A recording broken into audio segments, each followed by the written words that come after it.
नमस्कार, हिंद लाइव में आपका स्वागत है। बिहार की राजनीति में बिहार फर्स्ट का नारा देने वाले लोजपा प्रमुख और केंद्रीय मंत्री चिराग पासवान की प्राथमिकता की असल तस्वीर कुछ और ही दिखाई देती है।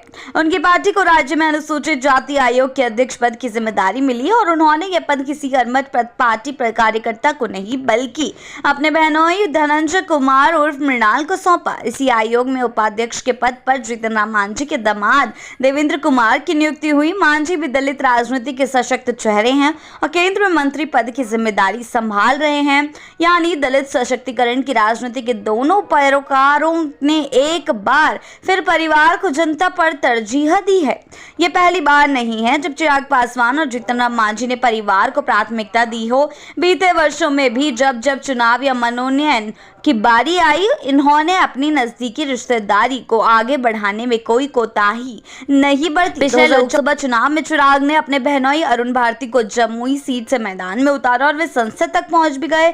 और यही नहीं, पहले भी विधानसभा चुनावों में वैशाली जिले की राजा पाकड़ सीट से धनंजय उर्फ मृणाल को टिकट दिया गया था। उस चुनाव में मृणाल को तीसरा स्थान मिला और वे कांग्रेस उम्मीदवार प्रतिमा दास से करीब 30,000 वोटों से पीछे रह गए। उस वक्त लोजपा के लिए चुनावी मैदान में थी। अब जबकि 2025 के विधानसभा चुनावों की तैयारी एनडीए के तहत हो रही है, यह लगभग तय माना जा रहा है कि मृणाल को एक बार फिर मौका मिलेगा। यह सिलसिला बताता है कि बिहार फर्स्ट के नारे से इतर जमीनी हकीकत परिवार फर्स्ट की ओर झुकती दिख रही है। चिराग पासवान के एक और बहनोई अनिल कुमार साधु भी राजनीति में सक्रिय हैं। हालांकि वे अब राजद का हिस्सा हैं। उन्होंने चिराग से राजनीतिक दूरी बना ली है और अक्सर उनके मुखर आलोचक के रूप में सामने आते हैं।